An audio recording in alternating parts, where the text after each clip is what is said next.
That's why he does all of these wicked things. It's not because he was up in Europe for fucking 3 million years and then he mutated. That's a bunch of damn bullshit. You got the Inuit, which people know as the so-called Eskimos. That's way colder than Europe, man.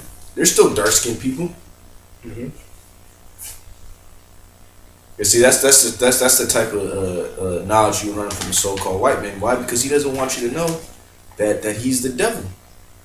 All right, but that's why the Most High said, "If not, where and who is he, man? If he's not the wicked." All right.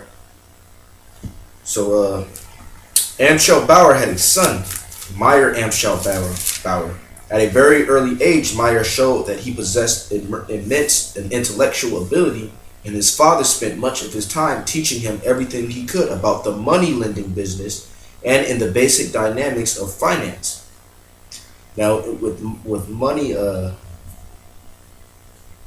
actually, you know what? I'm gonna just jump down. I'm gonna jump to. Yeah, I'm gonna just jump around here. All right, Mayer went to work in Hanover as a clerk in a bank owned by the Oppenheimer. While in the employ of the Oppenheimers, he was introduced to a General von Estereff to whom he ran errands.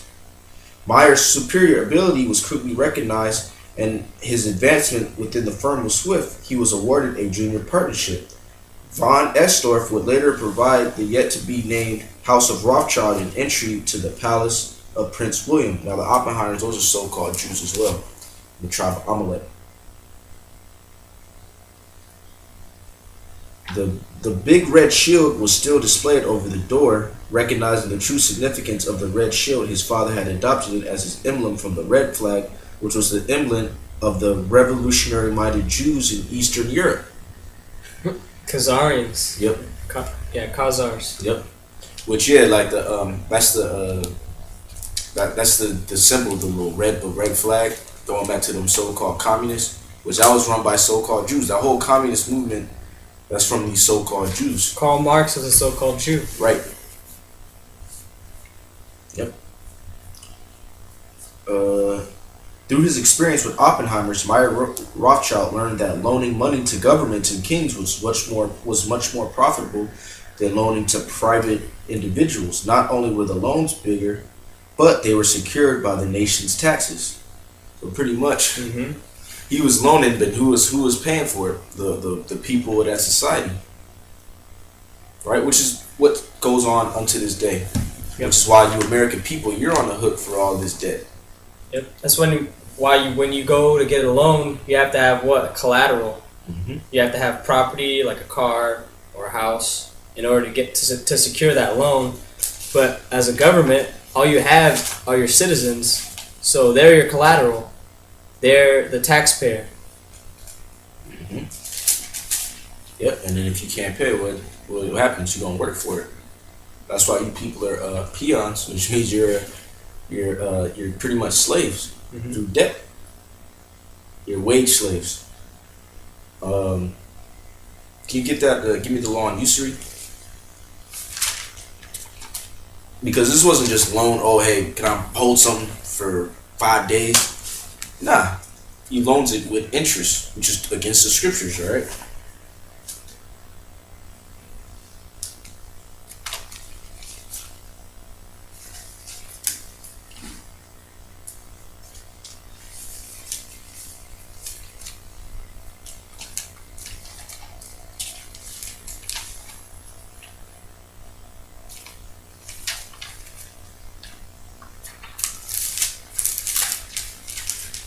Just bear with this for a second.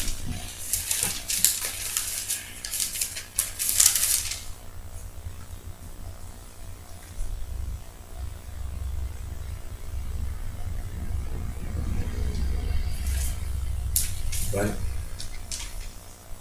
Come. This is Leviticus 25 and 37. Thou shalt not give him thy money upon usury, nor lend him thy victuals for increase. Right. Now this is really for the nation of Israel, all right? Because we're allowed to, lend usury for heathens, right? But since Esau, he's always in these Christian churches, they talking about, oh yeah, Christian brothers for all mankind and everything like that. Why are they not applying this, man? Why are they giving usury to every damn body? Right, which proves that they're not the true people of the Bible, right? The true people of the Lord. Because that's a law that's a law that you're supposed to be enforcing, right? And hey, are we supposed to be brothers? Esau's our wicked twin brother, right? He's supposed to be taking a Bible into your possession. Aren't you supposed to deal with us according to this manner? Oh, you got something else? I got the law on how we can lend usury unto Right. the heathen. Right. It says Deuteronomy 23 and 20. Unto a stranger thou mayest lend upon usury, but unto thy brother thou shalt not lend upon usury. Right. It's plain. You're not supposed to do that. Alright? To your brother, alright? A heathen, a so-called East Indian, a so-called white man, so on and so forth. The hell with them, man. That's how we, can create more substance. But to our brother, our nation, our holy nation, you're not supposed to inflict that burden upon a brother. Alright? Now, let me read some more of this. Meyer Rothschild had 5 sons: Amschel, Solomon, Nathan, Carl, and Jacob. Now that should remind brothers of the story of Lazarus. Alright, the parable about the man who had 5 sons. We ain't gotta get it. But that's really symbolic. That's a parable talking about Esau, alright? The rich man, because he's the rich man in this society. Hey, the earth is given into the hand of the wicked. Meyer spent the rest of his life instructing them all in the secret techniques of money creation and manipulation. Now, and that's, I'm gonna read a little bit, quoting from Eustace Mullins.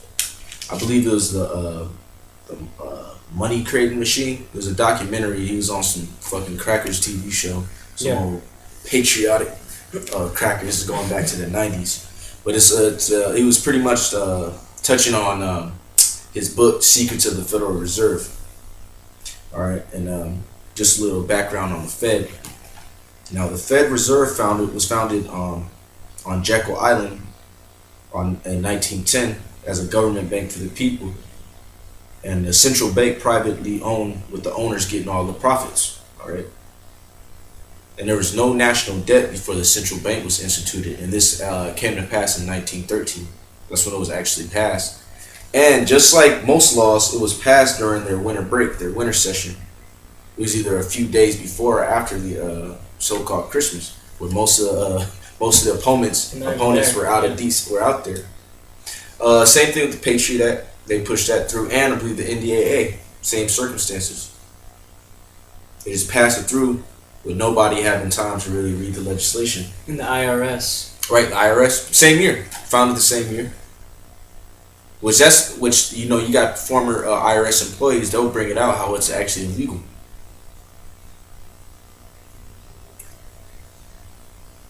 Yeah, because so Alex Hamilton, he had a central bank going back to 1787, and Thomas Jefferson, he disapproved of it and he took it away in 1812, which that's how the War of 1812 came about.